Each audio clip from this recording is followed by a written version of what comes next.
those Afghans who have worked alongside us, served alongside of us, gone into combat with us, and provided invaluable assistance to us, such as translators and interpreters.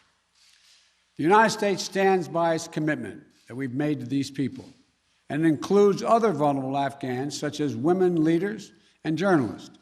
In fact, working in close coordination with the management of the New York Times, the Washington Post, and the Wall Street Journal, we have successfully evacuated all 204 of their employees in Afghanistan on U.S. military aircraft earlier this week. We've established the flow of flights, and we've increased the number of people we're moving out of the country. We paused flights in Kabul a few hours this morning to make sure we could process the arriving evacuees at their transit points. But our commander in Kabul has already given the order for outbound flights to resume. Even with the pause, we've moved out 5,700 evacuees yesterday, and we're working on a variety to verify that number of the Americans who are still in country as we work on this, because don't have the exact number of people who are Americans who are there, and those who may have come home to the United States. We want to get a strong number as to exactly how many people are there, how many American citizens, and where they are. Just yesterday, among the many Americans we evacuated, there were 169 Americans who we got over the wall into the airport using military assets. We're also facilitating flights for our allies and our partners, and working in close operational coordination with NATO on this evacuation.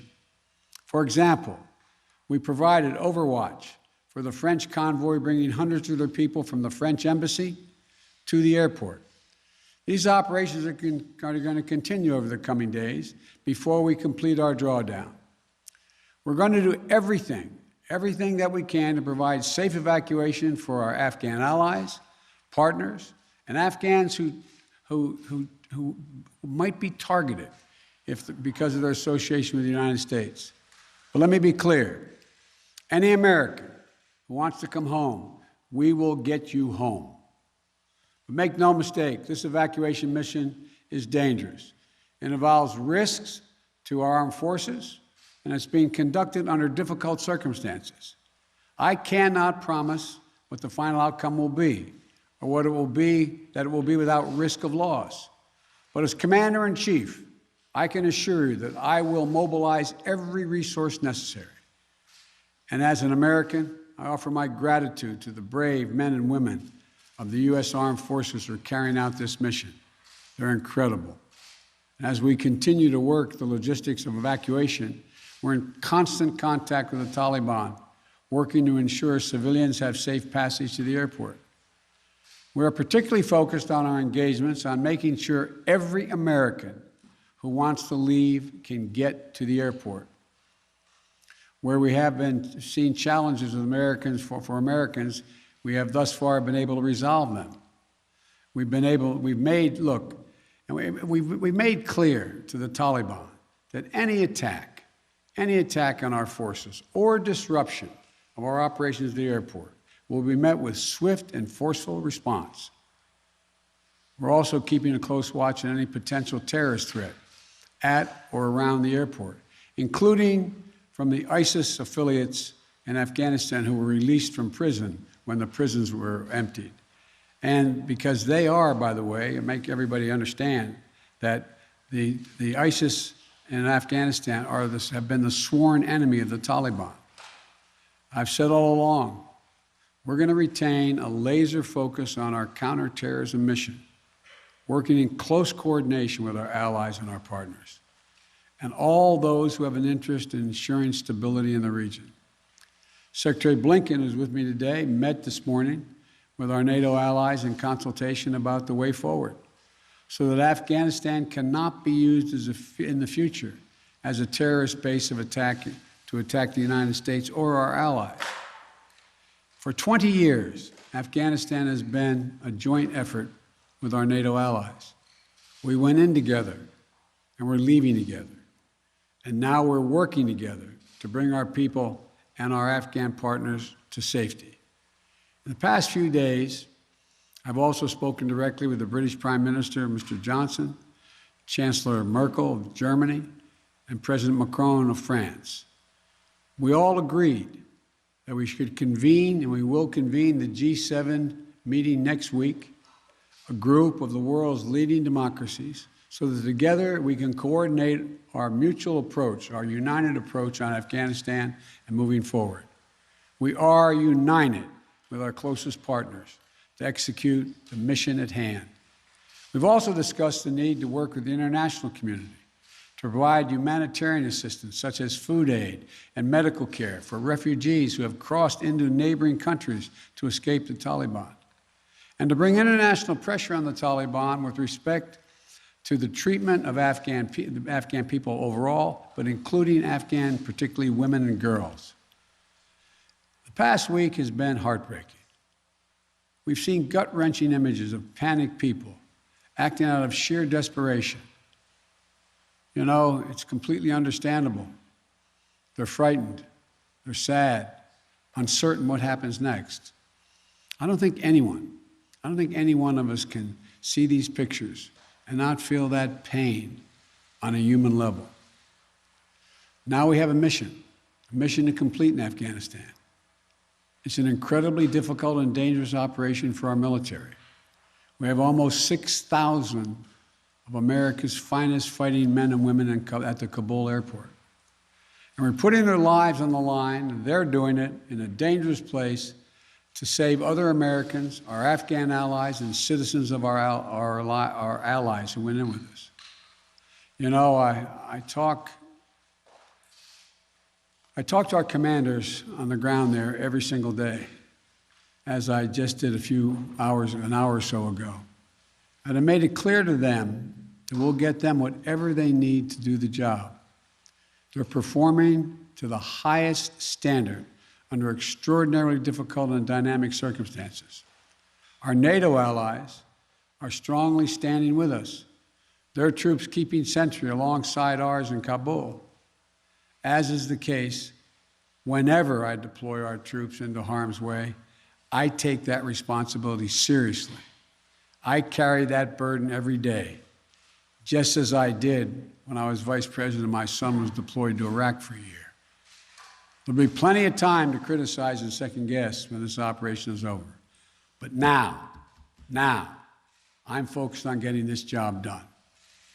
I would ask every American to join me in praying for the women and men risking their lives on the ground in the service of our nation. As events evolve over the coming days, my team and I will continue to share the information and update the American people on exactly where things are. We'll use every resource necessary to carry out the mission at hand and bring to safety American citizens and our Afghan allies. This is our focus now. And when this is finished, we will complete our military withdrawal and finally bring to an end 20 years of American military action in Afghanistan. Thank you. May God bless you, our troops, and our diplomats, and all those serving in harm's way. And now I'll take questions. AP, Zeke Miller. Thank you, Mr. President.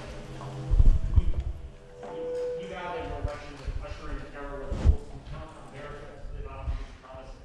You promised to leave Afghanistan, but you also promised not to help to bring out those who helped America in its war effort. We've seen these heart-wrenching images at the Kabul airport of people trying to get there, say nothing of the people who can't get to that airport. You made the commitment to get American troops out, to get American citizens out. Will you make the same commitment to those who assisted in the American war effort over the last 20 years, number one? And then number two, what is your message to America's partners around the world who have criticized not the withdrawal, but the conduct of that withdrawal and made them question America's credibility on the world stage? I have seen no question of our credibility from our allies around the world. I've spoken with our NATO allies. We've spoken with NATO allies, the Secretary of State. Our National Security Advisor has been in contact with his counterparts throughout the world and our allies, as has the General, I keep calling him a General, but my Secretary of Defense. The fact of the matter is, I have not seen that. As a matter of fact, the exact opposite I've gotten. The exact opposite thing is we're acting with dispatch. We're acting, committing to what we said we would do. Look, let's put this thing in perspective here. What interest do we have in Afghanistan at this point with al-Qaeda gone? We went to Afghanistan for the express purpose of getting rid of al-Qaeda in Afghanistan, as well as getting Osama bin Laden. And we did. Imagine, just imagine, if bin Laden had decided with al-Qaeda to launch an attack from Yemen, would we ever gone to Afghanistan? Would there ever be any reason we'd be in Afghanistan? Controlled by the Taliban? What is the national interest of the United States in that circumstance? We went and did the mission. You've known my position for a long, long time.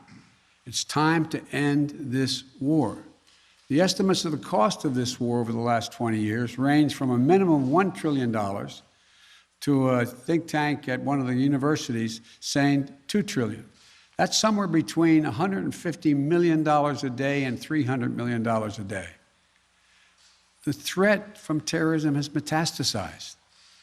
There's a greater danger from ISIS and al-Qaeda and all these affiliates in other countries by far than there is from Afghanistan. And we're going to retain an over-the-horizon capability that if they were to come back to be able to take them out, surgically move. So this is where we should be. This is about America leading the world, and all our allies have agreed with that. And by the way, before I made this decision, I was at the G7 as well as met with our NATO partners. And I told them all, every one of them knew and agreed with the decision I made to jointly end our involvement in Afghanistan. The first part of your question was, I can't remember now. Would you commit to the same commitment? Would you make the same commitment to bring out Afghans who assisted in the war effort? Yes, we're making the same commitment. There's no one more important than bringing American citizens out. I acknowledge that. But they're equally important almost is all those SIVs, we call them, who in fact helped us. They were translators. They went into battle with us. They were part of the operation. As well as we're also trying to get out as many NGOs, non-government organizations, women's organizations, et cetera. We're doing all we can. In the meantime, Secretary Blinken and I am going to be working with our allies to see to it that we can bring international pressure on the Taliban they're looking to gain some legitimacy. They're going to have to figure out how they're going to maintain that country. And there's going to be harsh conditions, strong conditions we're going to apply, and it will depend on whether they get help based on whether or not how and well they treat women and girls, how they treat their citizens. So this is just beginning on that score. Stay past the 31st to make that happen, to bring all the Americans out, to bring those SIVs out? I think we can get it done by then, but we're going to make that judgment as we go. Now, Justin Sink of Bloomberg. Thank you, Mr. President. You just said that you would keep a laser focus on counterterrorism efforts, and that you don't see as great of a threat of terrorism from Afghanistan as other parts of the world. But if you and your administration so badly misassessed how quickly the Taliban would sweep through Afghanistan, and we no longer have an embassy there from which to run intelligence operations, how can you at all be confident of your assessment of the risk of terrorism and the ability of the U.S. to conduct over-the-horizon missions to keep it in check? Can you tell Americans that they're safe and will remain safe from terror attacks in Afghanistan? I think you're comparing apples and oranges. One question was whether or not the Afghan forces we trained up would stay and fight in their own civil war they had going on.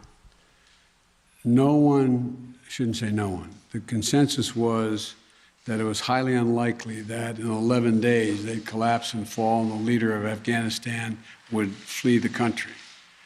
That's a very different question than whether or not there is the ability to observe whether or not large groups of terrorists begin to accumulate in a particular area in Afghanistan to plot against the United States of America.